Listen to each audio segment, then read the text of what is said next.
Përshëndetje miqtë mi, jam shumë e lumtur të shoh që jeni në kanalin tim. E di që jam përpjekur këto ditë jem live, jo më si Migena që merret me manifestimet, por si Migena që proteston. E di, kam humbur disa ndjekës dhe nga njëra anë ju i them shumë faleminderit, jam thellësisht mirënjohëse, sepse më keni treguar që nuk jeni këtu se doni të rriteni.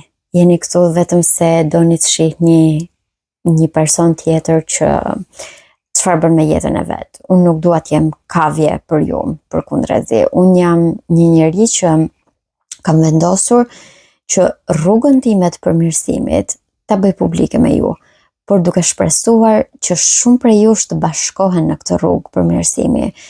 E ju të përmirësoheni për mua, të përmirësoheni për veten. Dhe njerëzit që janë larguar nga ky kanal u jam thellësisht mirënjohëse, sepse nuk jeni këtu vetëm për të parë se çfarë bën Migena. Jeni këtu për të mësuar se çfarë duhet bëni ju në jetën tuaj. Një ndër gjërat më të bukura që më ka ndodhur, domethënë ajo që kam parë nga kjo protest, ka qenë fakti se mediat nuk e transmetuan protestën, edhe me të drejtë dolën shumë njerëz dhe thanë bojkotoni mediat.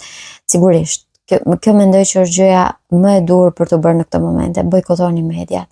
Bojkotoni mediat sepse janë këto media që po thonë se në protest janë kurva e kurvarë.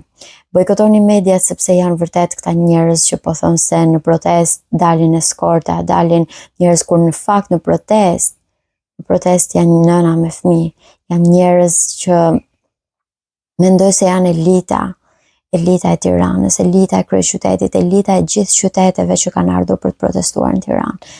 Është një kohë e jashtëzakonshme dhe më vjen mirë që keni thënë bojkotoni mediat. E nga ana tjetër dua vërtet i falenderoj mediat, si një person i mediave e di shumë mirë se çfarë fuqi e kanë. Dhe në momentin që mediat transmetojnë çdo sekond, çdo hap, ndonjëherë e shuajnë atë kuriozitetin, por fakti që mediat nuk e transmetuan protestën ka bërë që qytetarët të dalin vetë edhe ta shohin, ta shuajnë atje kuriozitetin, e jo nga divani, jo nga televizori. Më bëhet shumë qefi, i falenderoj mediat vetëm për këtë pjesë. Ndërkohë dua të them që jam shumë krenare. Jam shumë krenare sepse gjatë gjithë kohës në kanalin tim flas për zgjim shpirtëror. Të zgjohesh shpirtërisht e ta kuptosh se ndryshimi nis nga vetja. Kjo mund të duket si klisheja, ajo shpreha e Nën Terezës, edhe mund të duket si shumë klishe, por ndryshimi në të vërtetë nis nga vetja. Edhe sot e shoh atë çfarë un kam parë me sytë e mendjes, atë çfarë un kam kërkuar me gjithë shpirt që të ketë kaq shumë njerëz që ndoshta jo se janë zgjuar nga kanali im, por thjesht të ketë një zgjim kolektiv. Pra si kjo gjë që po ndodh tani. Ky zgjim të jenë njerëz të cilët thjesht e ndjejnë se ndryshimi nis nga ata, nis nga secili prej tyre, ndryshimi nis nga unë. Edhe unë e para kam dalë në protest. Jo se jam totalisht të shëruar shpirtërisht për të thënë, okay, unë i rregullova punët e mia, hajde tani të rregulloj shtetin, jo. Thjesht kam menduar se duke e parë veten time në veprime sipër, do di shumë më mirë se çfarë të bëj edhe me gjërat e mia. Thonë që ka një vend veçantë në ferr për njerëzit që janë neutral në kohë krizash. Mendoj se kjo është e vërtetë. Në kohë krizash nuk mundesh kurse si të jesh neutral. Duhet patjetër të mbash një qëndrim. Duhet patjetër të mbash një qëndrim pro ose kundër. Nuk ka rëndësi, por është thelbësisht e nevojshme që ti të krijosh një mendim. Njerëzit sot, pjesën më të madhe të kohës, vuajnë jo vetëm në lidhje me gjëra që u ndodhin në përditshmëri, por edhe shpirtërisht. Vuajnë sepse nuk e kanë një mendim origjinal të tyrin. Të duhet një mendim origjinal, të duhet një dëshirë, të duhet një qëllim për të ecur përpara. Unë shpresoj që ndoshta një pjesëmarrje në këtë protestë, nuk po them në këtë protestë, mund të merrni pjesë në çfarë proteste doni ose thjesht ta bëni këtë zgjimin shpirtëror si të doni, por duhet i japësh vetes një qëllim. Mendoj se kjo protestë ka qenë thelbësore për shtetin, për vendin, për shoqërinë, sepse vërtet kemi parë rrugë të vdekura të këtij qyteti për shumë kohë, që nga pandemia kur në rrugë nuk piptinte as miza, madje edhe u vra njerëz vetëm që rrugët mbeteshin bosh. Dhe më në fund më duket sikur e kemi kaluar atë fazën e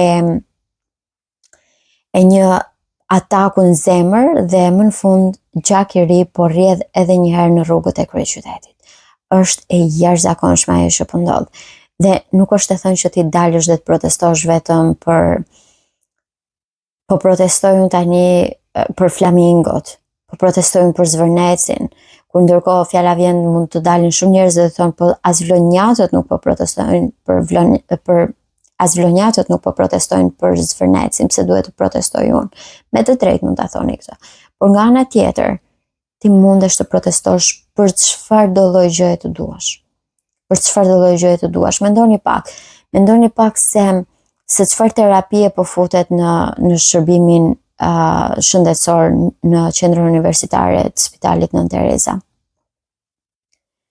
Po ofrohet trajtim me hormone për fëmijë të cilët ende nuk e dinë se çfarë duan. Dhe kjo është e tmerrshme. Nuk duhet ta lejojmë në asnjë lloj mënyre. Duhet të dalim edhe të protestojmë atje, dhe jo vetëm për këtë. Dilni dhe protestoni edhe për rrugët që ju rregullohen vetëm se erdhi koncerti i Kanye West. E dini që rrugët e Kasharit kanë qenë në gjendje skandaloze deri para ca ditësh kur u lajmërua se do vinte Kanye West. Po pse duhet të ndodh kjo? Pse duhet të rregullohen gjërat vetëm se ti bëjmë këtë për sytë e botës? Pse mos e rregullojnë për Shqipërinë, për qytetarët, për shqiptarët, për njerëzit? Pse mos e rregullojnë për këtë? Pse unë të mos kem as minimalen e dinjitetit nga shteti im, mos ma jap shteti im minimumin e dinjitetit dhe të më thot Migen ti jeton këtu? Po, shumë bukur, unë do të sjellës kanalizime, sepse ti jeton aty, sepse ti je një qytetare e denjë, sepse ti nuk i ke sjell kurrë probleme shtetit. Se duhet të ndodhin këto gjëra. Mendojeni pak se sa gjëra shkojnë keq në lagjen tënde, edhe sikur mungesa e ndriçimit, edhe sikur koshat që nuk pastrohen, edhe sikur gjërat e vogla që shqetësojnë çdo ditë, trafiku, nuk e di çdo lloj gjë që mendoni se ju merr kohën më të çmuar. Imagjinojeni pak sikur trafiku të ishte më i lehtësuar në Tiranë, edhe ti për të shkuar nga pika A në pikën B, nga njëri cepi i Tiranës në tjetrin, nga puna në shtëpi, mos të marr 1 orë gjysmë, po të marr vetëm gjysmë ore. Edhe atë 1 orë në tjetër ti ta kalosh me fëmijët e tu, ose thjesht duke u çlodhur, ose duke përgatitur darkën, ose duke përgatitur veten tënde për të bërë aktivitete që të pëlqejnë më shumë. Mendojeni pak se sa shumë gjëra mund të ndryshonin nëse kjo protestë vërtet vazhdon, kështu siç ka nisur, e pastër. Dhe unë jam e bindur që sado mund të dalin njerëz dhe të thonë jo është ky i fshehur pas kësaj, jo është ai i fshehur pas asaj. Unë mendoj që ka kaq shumë njerëz që dalin atje vetëm se duan që gjërat të ndryshojnë. Dhe ashtu si gjithë ata të tjerët jam edhe unë.